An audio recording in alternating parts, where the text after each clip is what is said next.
A royal lunch turned into a silent ambush, and Prince George was the target. Camilla's sharp words shattered the room, but it was Catherine's reaction that changed everything. Behind closed doors, a mother rose, a father took a stand, and the future of the monarchy would never be the same. The lunch where it all erupted. It was meant to be another polished royal lunch, polite smiles, soft chatter, and silver cutlery clinking beneath the grandeur of Sandringham's private dining room. The table was lined with formality, but what unfolded was anything but. Prince George, dressed smartly, sat between his parents, carefully mimicking the etiquette he'd been taught since toddlerhood. His posture was upright, his smile cautious, as he listened to the conversation around him. But then, Camilla spoke. "Still sitting like a statue, I see," she laughed, her tone light but laced with something sharper. "You'll have to loosen up a bit if you want to be king someday." The words, while disguised as banter, landed like a slap across the table. The adults offered awkward smiles. One or two chuckled nervously. But the room's energy shifted instantly. George's eyes dropped. His little hand tensed around the fork. The confidence in his body language vanished in an instant. Across the table, William's entire demeanor changed. He'd seen it. The freeze, the humiliation, and worse, the familiarity of it. It wasn't the first time he'd seen his son shrink at Camilla's remarks, but this time it was louder, bolder, public. Camilla continued, adding under her breath but still loud enough to sting, "Maybe some of us are just more natural at it." A dig at George, a nod to her own grandchildren, another calculated comparison wrapped in sarcasm. Catherine, always composed, reached out and touched George's arm softly, a subtle signal of support, but her smile was gone. Her eyes were fixed, unreadable, but burning beneath. No one else said a word. The staff, trained to ignore tension, kept serving. But they felt it too. This wasn't playful teasing. This was a power play. As the lunch dragged on, George barely touched his food. His earlier excitement was gone. William said little, but his hand moved protectively to rest behind his son's chair. And Camilla?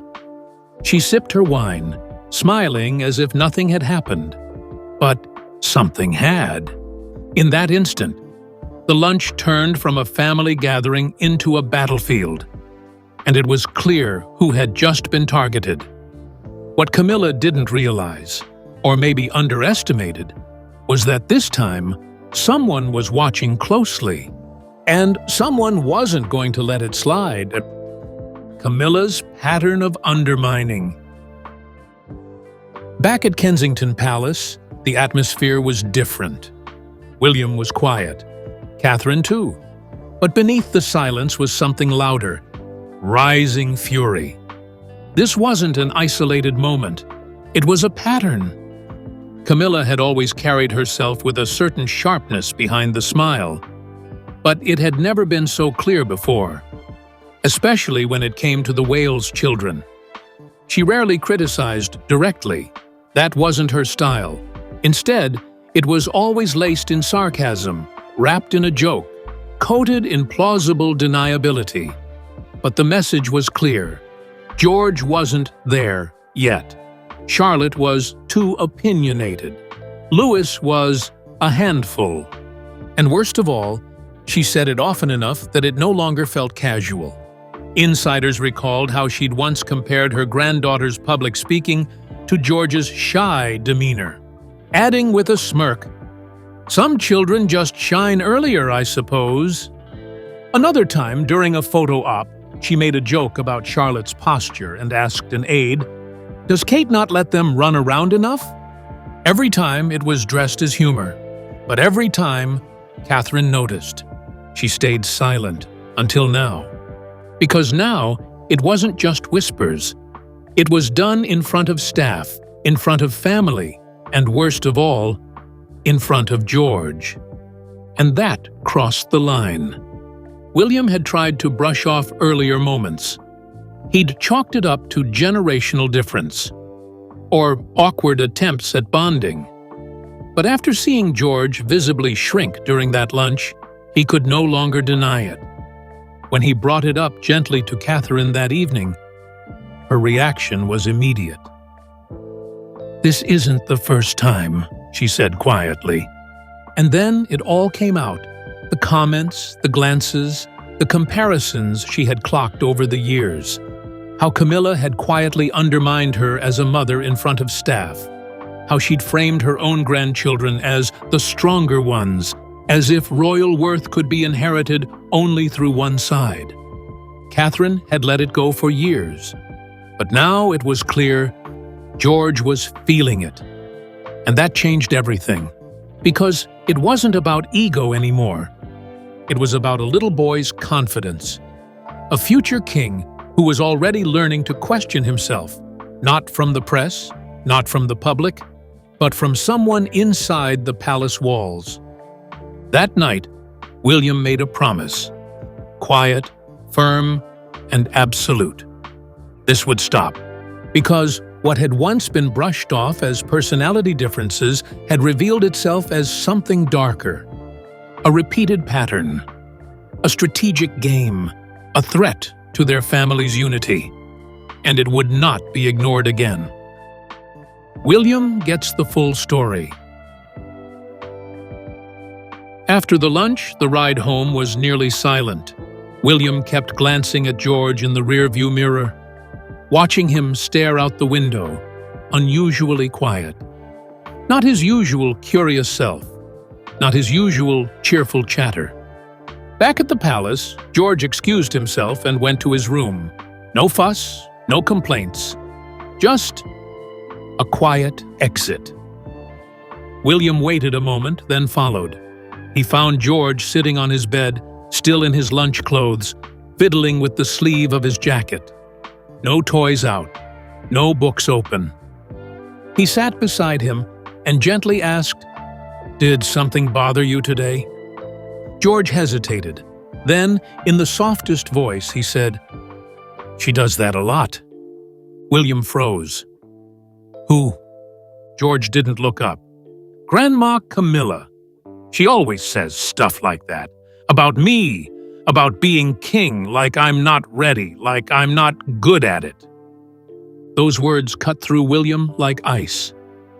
"She says it when no one's really listening," George added, "like it's a joke, but it doesn't feel like one." It was all William needed to hear. Suddenly, his mother's voice came back to him, not in sound, but in memory. Diana, warning him of how people in the palace play their games in whispers. How the most damaging cuts are the ones made to your self-worth. And how important it is to protect your heart, especially from the people closest to the crown. Now, it was happening again. Not to him, but to his son. The idea that George had been quietly enduring Camilla's remarks for months, feeling belittled, doubting himself, crushed him. And worse, that he hadn't seen it sooner. The guilt was immediate. The rage came next. But what mattered most now was what came after. William looked at George and said firmly, "You don't ever let someone else decide who you are, especially not someone who doesn't know your heart." George nodded, but his eyes were still unsure. That uncertainty burned into William's mind, a memory he would never forget. That night, as George went to bed, William sat alone in the hallway. He didn't move for a long time, and when Catherine appeared, he didn't speak. Not right away. When he finally told her everything, her entire expression changed. Catherine's shock and resolve. William's words hit Catherine like a brick. She'd known something was wrong. She'd seen the way George changed around Camilla, the stiffness, the hesitation. But hearing it said aloud, in George's own words, turned suspicion into something far more painful. "She says I'm not ready." Catherine repeated it quietly, as if saying it might somehow make it more bearable. But it didn't. She stood in silence for a moment, then walked across the room and closed the door. Her shoulders were tight, her voice low. "She's targeting him," she said, "and he's started believing her." There was no debate, no royal protocol to consider, no weighing of consequences. That part of Catherine, the polished duchess, the peacemaker, the royal by marriage, slipped away. What remained was a mother. And this mother was done waiting. She looked William in the eye, her voice calm but steely. "We protect him. We protect all of them, no matter what." William nodded. "We will." But Catherine wasn't finished. "If we let this go," she said, "it doesn't stop. It gets worse. And then one day, he stops telling us, he starts hiding it. And that is how it breaks him." Her words were more than emotion. They were truth, spoken from instinct and pain.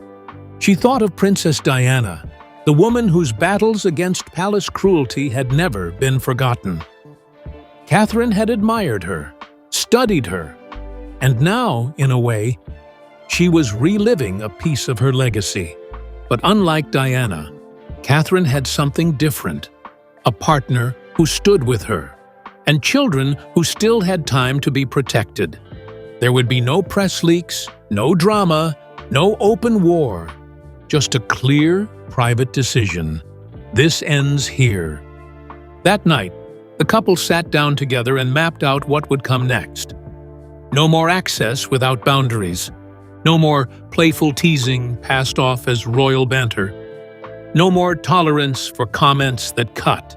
Catherine made her stance clear. George would not grow up second-guessing his worth. She may not wear the crown yet, but in that moment, she wore something even more powerful, a mother's armor. And anyone, royal or not, who tried to break her child's spirit would feel the weight of her protection. William's confrontation with Camilla. There was no press release, no warning, no calendar note, just a quiet request sent through a private aide. Prince William would like to speak with the Queen Consort. Alone. The message was received without question, but not without curiosity. A one-on-one meeting with no aides present was rare, and when it came to Camilla, rarer still. William arrived at Clarence's house in a car with tinted windows. No fanfare, no royal escort, just a man with something to say, and no intention of walking away without being heard. Camilla greeted him with her usual smirk, lightly amused, wine glass already in hand. "Come to talk strategy?" she asked, half joking. But William didn't sit. He didn't smile. He looked her in the eye and said one sentence. "You are going to stop speaking to my son like that, now." Camilla blinked, the mask slipping for just a moment. "Excuse me?" she replied. William didn't raise his voice. He didn't need to. "George told me everything. The comments, the digs, the way you talk to him when you think no one's watching." She laughed softly, waving it off. "Oh, come on, William. It's light teasing. A bit of fun. You know how soft children are these days." But William didn't move. "This isn't teasing. It's bullying. And you've done it over and over, thinking no one would call you on it." The air in the room tightened. Camilla straightened her back, choosing a defensive tone. "Don't be dramatic. You're overreacting." But William stepped closer. His voice hardened. "I will not let anyone make my son feel small. You may be Queen Consort, but when it comes to my children, you are not above consequences." For a split second, the room was silent. Even the staff down the hall could feel the shift, the crack in the royal calm. It wasn't a public scandal. Not yet. But behind these closed doors, a line had been drawn. Camilla didn't apologize, but she didn't push further either, because she knew once William stepped into protective father mode, there was no turning back. He left Clarence's house with a calm expression, but inside, something had shifted permanently. He had done what his mother never got the chance to do. He confronted the threat before it destroyed the next generation. And from that moment on, Camilla knew. Her freedom to speak, to joke, to control the atmosphere around the Wales children was gone. The rift goes public. The next royal event was always going to be tense, but no one expected it to be this obvious. It was a Commonwealth Day service at Westminster Abbey, one of the most watched events on the royal calendar. The King, Queen Consort, and Prince and Princess of Wales were all expected.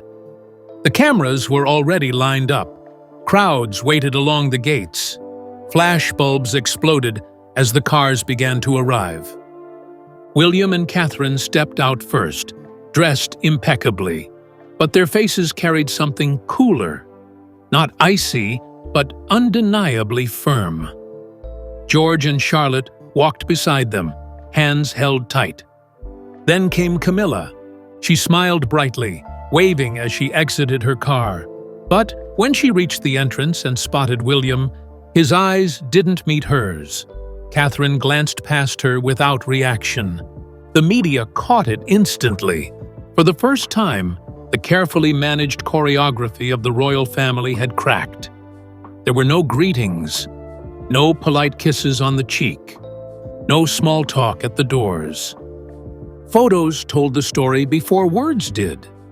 One side-by-side image showed Camilla looking toward William, but he remained locked in quiet conversation with George. Another shot captured Catherine's hand gently resting on Charlotte's back, her body angled away from Camilla. The tabloids had a field day. Chilly winds at Westminster. Royals show the strain. Camilla iced out by William and Kate. The family rift no longer hidden. Even body language experts weighed in. One said, "This wasn't just discomfort, it was a message." Social media exploded. Royal fans began circulating clips with hashtags like Team Wales, Protect George, and #Frost at the Abbey. And while no official comment came from the palace, it didn't matter. The images spoke louder than any press release. From that day on, every appearance was analyzed, and one truth kept surfacing. William and Catherine were no longer hiding the cracks. They didn't need to stage a dramatic exit or release a tell-all. Their silence, their posture, their choices, it all spoke volumes. Camilla, once seamlessly blended into the royal core, now stood visibly apart when it came to the next generation. Inside the palace, staff were told to be mindful of scheduling. Camilla and the Wales children were no longer booked together without prior approval.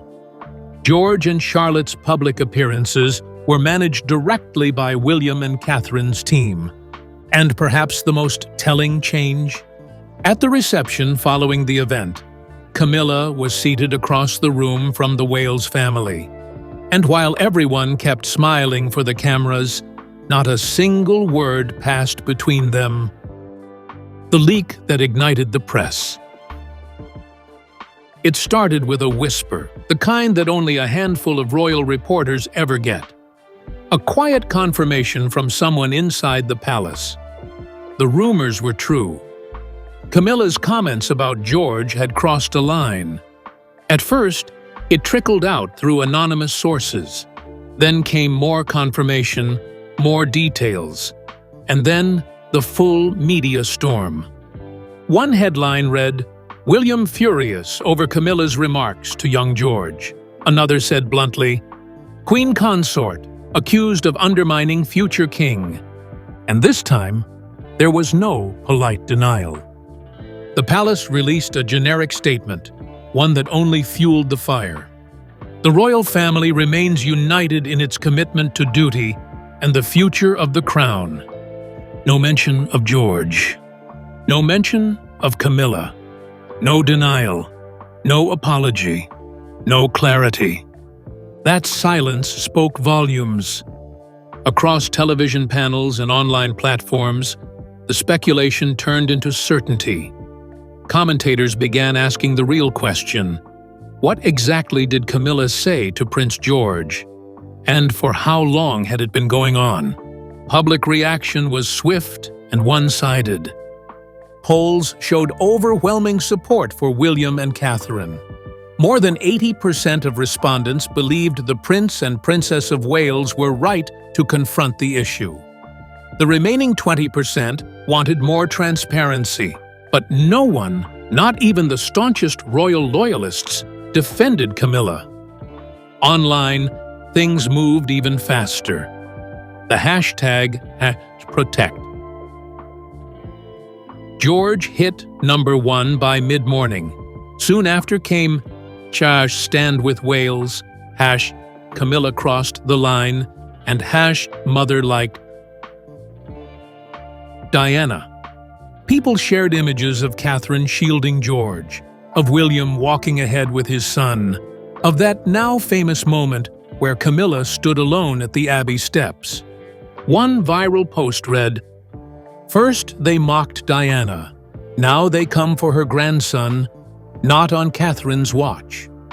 Another, "She may wear the crown, but Catherine's the real Queen of Hearts." Behind closed palace doors, the tone changed completely. Staff were instructed to separate schedules even more carefully. Events involving the Wales children were now completely managed in-house. Even seating charts were adjusted discreetly. Camilla, once praised for being a calming influence in Charles's life, was now described by insiders as divisive, dismissive, and tone-deaf. She wasn't officially punished, but she didn't need to be. Her access, her role in family-centered engagements, her assumed authority, all had quietly been scaled back. The message wasn't screamed, but it was heard loud and clear. Mess with George, and the palace will burn quietly around you. George's silent statement. Just days after the headlines exploded, Prince George appeared in public, and without saying a word, he stole the narrative. It was a visit to a children's mental health charity, focused on emotional well-being and resilience, a cause close to Catherine's heart. But this time, the moment felt especially personal. George arrived with his parents, wearing a navy blazer and his usual shy smile. But something was different. He looked calm, confident, in control. He shook hands with charity workers. He joined group discussions with other kids. He answered questions without hesitation, and all while being watched by the world. Catherine stood close, but not hovering, her hand gently resting on his shoulder when he needed it, giving space when he didn't. William watched from the side, arms crossed, eyes proud but steady. This wasn't just a public outing, it was a family message. Every gesture was purposeful, every photo carefully captured, and none of it felt forced. Observers couldn't help but notice the event's symbolism. A focus on children's mental health, directly following reports of Camilla's emotional jabs? It wasn't a coincidence. It was strategy and strength. One royal reporter tweeted, "This wasn't just an engagement. This was a rebuttal and a declaration." Online, George was praised across every platform. The hashtags returned, #Future King, #Strong like Diana. Catherine raised him right. One photo of George laughing with a child in a wheelchair went viral with the caption, "He's not just fine, he's thriving. Camilla couldn't touch that." Commentators called it the most powerful response to a royal scandal without saying a single word. Behind palace gates, even senior aides admitted the event had turned the tide completely. Camilla, who had reportedly hoped the noise would die down, was left out of the spotlight once again. She had no response, no scheduled engagements with the children, no invitations that included the Wales family, because no one dared risk another fracture. And the most powerful part? George never mentioned her, not in speeches, not in passing, not even in gestures, but through his confidence, his kindness, and his quiet presence, he had done something incredible. He took the hurt and turned it into strength. And with his parents right behind him, the world saw exactly what kind of king he would grow up to be. One shaped by love, not fear. By quiet power, not empty titles. By parents who never looked the other way. Camilla's strategic retreat. In the weeks after the fallout, Camilla faded quietly from the Wales children's lives. No headlines, no scandal, just a slow retreat. She still stood beside the king, still smiled for cameras. But behind palace doors, her influence was gone. She was no longer invited to family events involving George, Charlotte, or Louis. Seating plans changed. Aides now coordinated only with William and Catherine's team. The message was clear. Camilla was no longer welcome in that space. Events she once led were handed to Catherine. Her absence was explained as refocusing, but insiders called it what it was: a soft exile. The press noticed, so did the public. You don't get to mock the future king and still pose in the family portrait, one viral post said. Catherine had drawn the boundary. William had enforced it. And Camilla, despite her crown, was now on the outside. She still held her title, but within the real royal circle, where trust, children, and legacy live, she had lost the one thing that mattered most: her voice. A father's promise. After everything, the lunch, the confrontation, the headlines, Prince William changed. He didn't just protect his son. He became the father Diana would have wanted him to be. Gone was the royal diplomacy. In its place stood conviction. No one, not even a queen, would ever cross that line again. With Catherine at his side, calm and unwavering, they built a quiet fortress around their children. No chaos, no retaliation, just strength. George stood taller now. Charlotte spoke bolder. Louis was safe from it all. At a family picnic, William looked at George and said softly, "You'll be a great king, not because of your title, but because of your heart. And I'll protect that, always." It wasn't a royal address. It was a father's vow, one shaped by pain, by love, by memory.